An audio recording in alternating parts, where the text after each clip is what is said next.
Olá, bom estar novamente com vocês para mais uma reflexão, pensarmos um pouco à luz da Palavra de Deus em um assunto tão antigo quanto atual, que é a questão do tratamento bíblico da ansiedade e a depressão. Nós adotamos esta revista, são 13 lições, e nesta primeira lição, uma lição de abertura, vamos estar pensando sobre o crente e o sofrimento. Vou compartilhar com vocês isso. Teremos como base, estaremos usando a carta de Pedro, 1 de Pedro, capítulo 5, e os versículos 6 e 7. O versículo 6 diz: humilhai-vos, pois, debaixo da potente mão de Deus, para que, a seu tempo, vos exalte. E no versículo 7 diz: lançando sobre ele toda a vossa ansiedade, porque ele tem cuidado de vós. O Senhor tem cuidado de nós. Vivemos num tempo de homens atormentados. O sofrimento atormenta a existência humana. Vivemos dias difíceis, muito difíceis, onde as pessoas estão atormentadas por vários tipos de sofrimento. Temos vivido sobressaltos, temos vivido perdas neste tempo, temos vivido situações em lugares tão perigosos. Tudo isso tem atormentado cada vez mais o ser humano. A inquietação da alma, uma tormenta de fato. E aí, as pessoas são afetadas de forma física, de forma emocional e de forma espiritual. Algumas pessoas são afetadas no físico, travando, adoecendo, somatizando o que tem vivido no dia a dia, na sua vida, na sua cidade, na sua família, no seu contexto eclesiástico, e as pessoas estão somatizando, estão afetadas fisicamente. Emocionalmente também as pessoas estão sendo afetadas, desenvolvendo doenças psiquiátricas, doenças mentais, a partir de tormentos, a partir de inquietações da alma, de situações que não estão conseguindo digerir e então estão desenvolvendo doenças emocionais. E espiritualmente falando, também podemos dizer, porque as pessoas enfraquecem na fé. As pessoas muitas vezes não entendem o porquê de acontecer determinadas situações na vida. E aí perguntam: por que comigo? Por que eu? Eu que sou cristão há tanto tempo, por que estou vivendo isso que me traz tanta dor, tanto sofrimento? Mas eu que sou filho de pastor, eu que sou um líder da igreja, por que eu? Por que comigo acontece? Sabe por que acontece? Porque acontece a todos nós. É inerente ao ser humano a dor, o sofrimento. Desde que o mundo é mundo, sofremos, sentimos dores físicas, emocionais e às vezes enfraquecimento da fé. Por isso que nós devemos estar ligados no Senhor, como diz o primeiro texto que nós lemos, humilhai-vos diante da potente mão do Senhor. Porque nós precisamos internalizar a nossa pequenez e ver a grandiosidade do nosso Pai. E renovarmos a nossa fé cada vez mais. Problemas virão, tormentas virão, mas é crendo no Senhor, fortalecendo no seu poder, é que teremos a nossa fé restabelecida, renovada. Muitos de nós também experimentamos crises emocionais e espirituais. Às vezes descrença, decepções, nos levam a ter esse tipo de situação na nossa vida. O sofrimento faz parte da vida. Desde que houve a separação do homem de Deus, entrou o pecado, entrou o sofrimento, entrou a dor. É um sentimento natural diante de muitas situações. Separei algumas aqui, por exemplo, diante da frustração. A pessoa por exemplo, está prestes a entrar no emprego, estudou, fez a prova, estava chegando o dia para ele estar empregado, e aí, de repente, acontece alguma situação que acaba com a possibilidade dessa pessoa trabalhar. Estava vendo um comentário, até mesmo tentando fazer uma graça com a situação de alguns empregos que foram cortados por causa da pandemia, por causa desse momento em que estamos vivendo. Cargos que, no momento, foram desnecessários. Então, não houve a contratação de algumas pessoas. Olha a frustração que isso causou para muitos que estavam almejando esse emprego, né? Então, assim, frustrações no namoro, frustrações até mesmo entre os irmãos da igreja, decepções. Isso tudo causa dor e sofrimento. É inerente àquele que não é crente, mas é inerente àquele que é crente também, que experimenta isso. Lutos. Se formos pensar em lutos, nós estamos vivendo num tempo de lutos. Hoje nós temos mais de 100 mil pessoas que morreram por conta de uma doença que acometeu todo o planeta, todos os países, não é verdade? Muitas dores, muitas perdas, luto não somente de uma pessoa que morre, mas luto das capacidades, né, da incapacidade. Foi tolhida a capacidade de andar direito, de falar direito, por conta até de uma pós-internação. São lutos, são perdas que as pessoas experimentam. Lutos por conta de uma separação, um divórcio, né? Então, assim, a gente está pensando quantos tipos de luto que podemos viver enquanto cristãos. E isso traz dor, traz sofrimento. Uma outra situação que eu coloquei, que traz dor e sofrimento e angústia, é a questão da cobrança. Cobrança da sociedade. Hoje todo mundo quer tudo para ontem. Você precisa fazer tudo perfeito, de forma excelente, sempre e para ontem. Ninguém mais sabe esperar. Aliás, esse verbo esperar parece que já foi retirado do dicionário, do contexto atual, porque ninguém espera mais nada. A ansiedade é tão grande que a cobrança vai aumentando cada vez mais e gerando mais ansiedade naquele que é cobrado.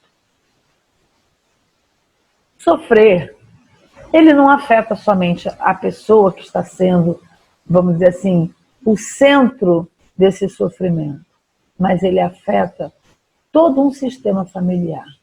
Todas as pessoas que estão envolvidas com esta pessoa que sofre, também sofrem. Se nós vemos um casal se separando, por exemplo, sofre quem? Sofre o casal, sofre os filhos, sofre as famílias de origem. Se alguém vem a falecer, sofre a família, sofre os amigos, sofre toda a rede de apoio daquela pessoa. Não é verdade? Então, o sofrimento não atinge só uma pessoa, mas ela afeta o indivíduo e com quem ele vive, com quem ele se relaciona. Também o sofrimento atrapalha o desempenho profissional. Um bom profissional, se ele está vivenciando momentos de dor, momentos de angústia, tristeza profunda, ele vai trabalhar, ele tem o seu desempenho afetado. Ele não consegue produzir da mesma forma como ele está saudável, está bem, está de bem com a vida, não é? E as outras pessoas percebem, as pessoas que estão ao seu redor percebem que algo de errado está acontecendo. Muitas vezes a pessoa nem se abre, a pessoa nem quer conversar, não tem condições nem de falar sobre os problemas. Aliás, as pessoas às vezes não têm com quem contar. Até gostariam de contar, verbalizar, falar dos seus problemas, mas não tem com quem contar, porque as outras pessoas também estão vivenciando situações de ansiedade no corre do dia a dia, nas cobranças também que cada um tem. E aí não tem tempo.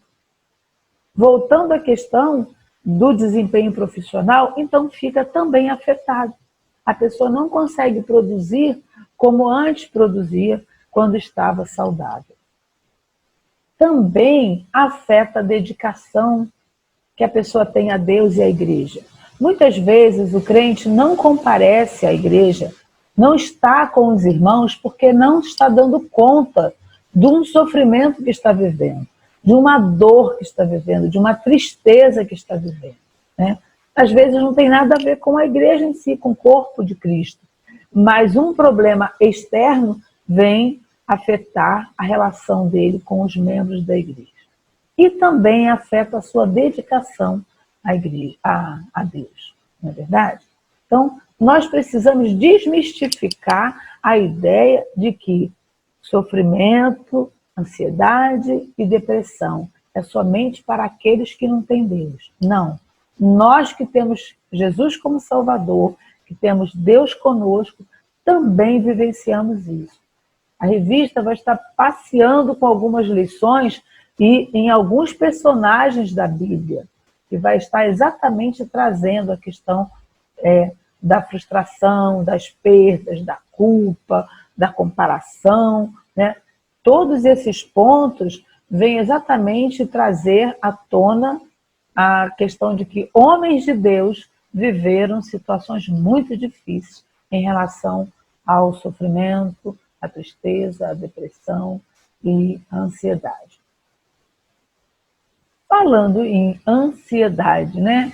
É um estado de apreensão, um medo, né, de algo que ainda não aconteceu, né? A pessoa antecipa uma situação desagradável e às vezes perigosa e vivencia aquilo.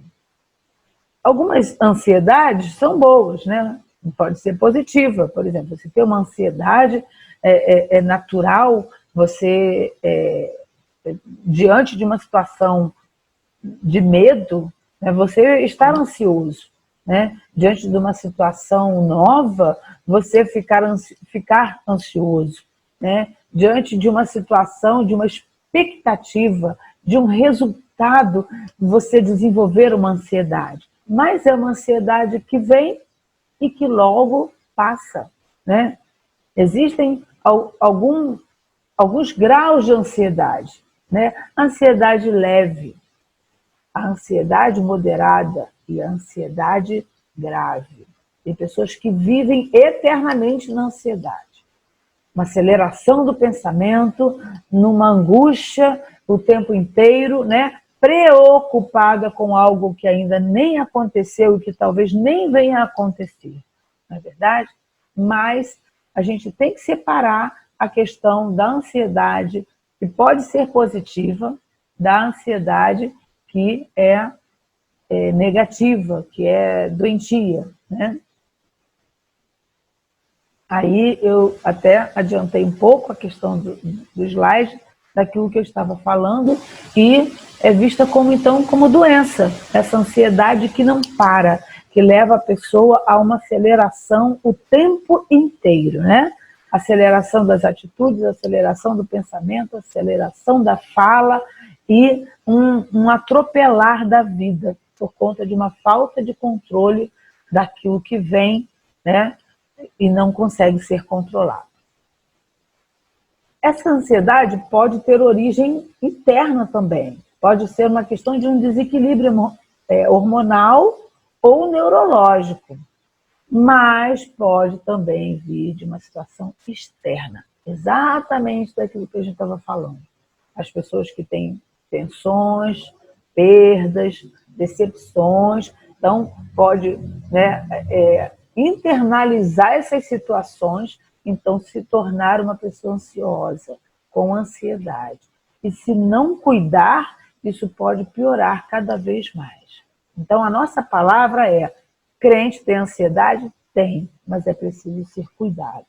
O texto que nós lemos lá no início, que é o versículo 7 da carta de Pedro, capítulo 5, diz que é para nós lançarmos sobre ele a nossa ansiedade. Ele quem? O nosso Deus, que está pronto a nos ouvir, que está conosco sempre, nos ouvindo, entende o nosso coração, entende a nossa dor, entende a nossa angústia, entende o nosso sofrimento e entende as nossas preocupações. Ele sabe do amanhã nosso, nós é que não sabemos. E às vezes nos preocupamos com alguma coisa que nem vai acontecer. A pandemia, esse momento de distanciamento das pessoas e cancelamento das agendas veio exatamente para mostrar que nós não temos conta do futuro mesmo.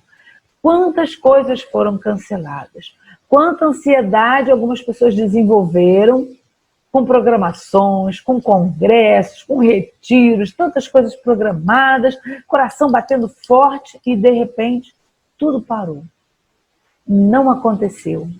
Não vai acontecer. Algumas coisas não vão se repetir. Algumas não foram apenas adiadas, foram canceladas, né? Situações que nunca mais voltarão. Porque, na verdade, a vida é assim. Nós não temos conta do futuro, não damos conta do que vai acontecer. Muitas vezes ficamos ansiosos à toa. Nos preocupamos demais. Mas nesse tempo, a gente também está aprendendo isso. A colocar um pouquinho mais a grandiosidade de Deus em pauta. Lembrarmos disso, que precisamos nos humilhar diante da potente mão de Deus. E reconhecer a grandiosidade dele e a nossa pequenez. E sabermos que não damos conta do dia de amanhã. Não damos conta do minuto seguinte sequer. Uma outra situação que crente também vive é a questão da depressão. Vem uma tristeza profunda. E às vezes nós pensamos, por quê? O cristão triste desse jeito, passando por essa situação. E às vezes é uma depressão. É uma doença psiquiátrica. É uma doença que está acometendo muitas pessoas. Nós não temos ideia do número de pessoas que estão vivendo momentos depressivos ou já tem uma depressão instalada, uma depressão leve, uma depressão moderada, uma depressão grave. É impressionante como temos encontrado pessoas com este quadro, com esta doença. Esta doença é associada a alguns sentimentos de dor, desesperança, desencanto, baixa autoestima, culpa e tantos outros. Eu fico imaginando e pensando cada tema desse, como poderia desdobrar em várias discussões, vários assuntos, não é verdade? Fico aqui olhando a questão da baixa autoestima. Tem pessoas por questões de se compararem a outras, terem baixa autoestima, né? E não terem gratidão no coração por aquilo que é, murmuram, se entristecem e entram em depressão.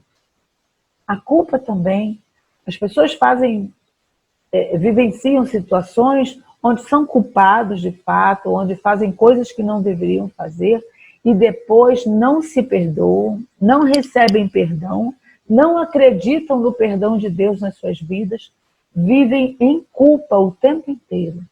E vivendo em culpa, elas entram num estado de depressão também. São muitas as causas porque as pessoas entram na questão desta doença porque vivenciam isso, não é verdade? Mas o que nós precisamos pontuar é que o cristão, ele também experimenta esse tipo de situação. A tristeza ela pode ser temporária ou doentia. Por exemplo, a pessoa tem uma tristeza, perdeu um bicho de estimação, por exemplo, a pessoa perdeu, faleceu, perdeu, sumiu, a pessoa tem uma tristeza, mas é uma tristeza temporária. Ela tem início, meio e fim, ela termina, a pessoa vence novamente, volta, né, à estrutura emocional saudável, né, relembra os cuidados de Deus, os cuidados dos parentes, dos irmãos e está de volta à saúde. mas algumas pessoas entram na questão da tristeza doentia, onde realmente se afundam na tristeza. E, pasmem, muitas vezes não procuram tratamento. Às vezes nem aceitam tratamento. São aconselhadas a buscarem, né, acompanhamento psicológico, fazer um tratamento com psiquiatra, né, mas elas não aceitam. Elas acham que somente com a oração é que realmente vão resolver algum problema. Há um problema muito sério de algumas pessoas entenderem como piti. Sabe o que é piti? É aquela farsa. Às vezes a gente, na área da saúde, ouve muito esse termo, quando diz assim, tá de piti. Isso é pitizão, né? Quando a pessoa entra numa situação, às vezes desesperada, né, dentro de um hospital, fala, isso é piti. Não, não é piti. Às vezes a pessoa realmente está sofrendo e é rotulada como piti. Pecado não confessado. Muitas pessoas rotulam e dizem, isso é pecado não confessado. Por isso que está vivendo esse tipo de situação. Por isso está vivendo essa tristeza profunda. Por isso está em depressão. É preciso confessar pecado porque vai ser liberto da depressão. Não. Outras pessoas ainda dizem que é demônio. Isso é demônio. E isto é uma questão espiritual. Bem, uma coisa é demônio, outra coisa é uma questão espiritual. Porque a pessoa com depressão, ela tem muitas vezes dificuldade de orar, dificuldade de ler a palavra, de abrir a Bíblia, de ler, de meditar. E isto sim pode abrir uma brecha para um problema espiritual. Não quer dizer que a pessoa esteja possessa, esteja com demônios, né? Muitas vezes as pessoas, algumas pessoas não fazem tratamento, não usam da farmacologia, não vão ao psicólogo, não vão ao psiquiatra e apenas oram e acham que tudo vai passar e acham que é espiritual e não é físico, não é emocional, não é psíquico. A depressão é uma questão química. Há muitas vezes a necessidade não só do acompanhamento psicológico, mas sim da farmacologia, de uma substância que vem atuar na mente, vem atuar na questão da química da pessoa e então vai fazendo efeito e aliviando e então a pessoa sentindo melhoras, né? Ficando saudável na questão do humor, comportamento e dos sentimentos. Há necessidade da gente levar isso a sério.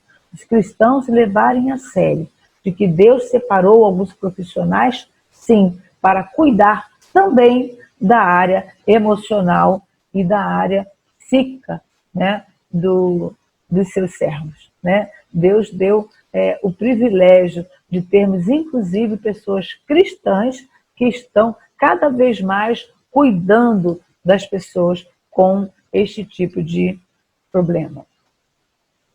Precisamos, então, saber que devemos nos humilhar diante da potente mão de Deus. Precisamos sentir que podemos contar com o nosso Deus, que podemos conversar com Ele, de madrugada, de manhã, de tarde, rasgar o nosso coração diante de Deus.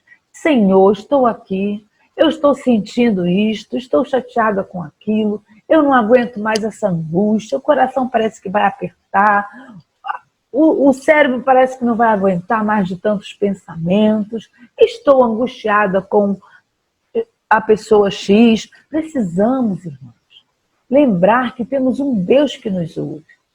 Temos os médicos que nos ouvem, os psicólogos, as medicações, e temos sobre todos esses o nosso Deus, que nos ouve, que está pronto a nos ouvir, que não dorme, que trabalha enquanto nós descansamos. Precisamos ter a nossa esperança renovada de que nós temos um Deus que nos ouve. No momento em que ninguém aparece, não tem ninguém para nos ouvir, como diz, na calada da noite, na madrugada, lá está o Senhor a te ouvir. Coloque diante dele. Precisamos agir, lançando sobre ele toda a nossa ansiedade. Mínima que seja, Senhor, estou ansioso. Meu coração está aflito. Estou preocupada com o filho. Não consigo dar conta dos estudos. Não consigo dar conta da educação. Não consigo dar conta dos trabalhos da igreja. Não consigo. Lança sobre o Senhor a ansiedade e ele vai ter cuidado de nós. Vai ter cuidado de você. Vai cuidar do seu coração. Vai cuidar do seu pensamento. Vai ajudar você até na administração do tempo. Porque o tempo tem sido realmente engolido por tantas coisas que trazem ansiedade para o coração do cristão. Nós precisamos administrar melhor o tempo e tirar um tempo com o Senhor e com a gente mesmo, para poder relaxar, para poder refletir, para poder pensar, para poder orar. E nisso você vai sentir que realmente a mão do Senhor vem sobre a sua vida e acalma o seu coração. Enquanto igreja, nossa atuação enquanto igreja do Senhor. Em Romanos 12, 10, diz assim: dediquem-se uns aos outros com amor fraternal.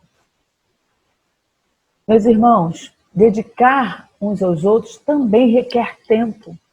E às vezes no corre-corre da vida, no nosso corre-corre, deixamos passar algumas pessoas tão queridas e que precisam tanto do nosso olhar, da nossa observação. Olhar com um olhar de observador e perceber aquele olhar às vezes mais triste, aquela pessoa mais calada, aquela pessoa que não tem vindo à igreja, que está mais introspectiva, ou então aquela pessoa que está muito ansiosa, está se atropelando, e chegar com carinho, com amor fraternal, poder ouvir, poder tocar, poder abraçar nesse tempo que, como eu coloco aqui, né, tem menos abraço, tem mais doenças, né, tem escassez das relações e tem excesso das informações. Nós, enquanto igreja, precisamos ter essa percepção desse tempo e dar um jeito de ouvir o outro. Dar um jeito de se encontrar de alguma forma. Hoje, pelas redes sociais, hoje pelo telefone, hoje pelo WhatsApp, amanhã podendo abraçar um pouco mais, se Deus quiser. Daqui a pouquinho isso tudo vai passar. E a gente poder ouvir, a gente poder conversar, a gente poder abraçar e estar com o irmão em comunhão. Como temos pessoas cristãs, verdadeiramente servos do Senhor, que estão passando por problemas de ansiedade e depressão. E às vezes não tem com quem contar, nem para quem contar. Que possamos ser esse canal de bênção na vida das pessoas. Que possamos estar com o coração aberto para uma escuta diferenciada, uma escuta séria e fazer parceria e intercessão, levando aquela causa diante do Pai, diante do nosso Deus, que tem prazer em nos ouvir. Estaremos lançando as nossas ansiedades e Ele terá cuidado de nós. Deus abençoe, que tenhamos uma semana abençoada, cheia de esperança. Acreditamos que tem um Deus ao nosso favor, que está sempre pronto a nos ouvir. Na semana que vem, teremos a lição número 2. Nessa lição, estaremos pensando sobre a universalidade da ansiedade e da depressão. Uma doença que atinge a todos. Não tem idade, não tem cor, não tem classe social. Ela é uma doença que chega para todas as pessoas. Que Deus abençoe e nos dê uma semana abençoada e cheia de esperança. Esperamos você na próxima semana para o 2º capítulo.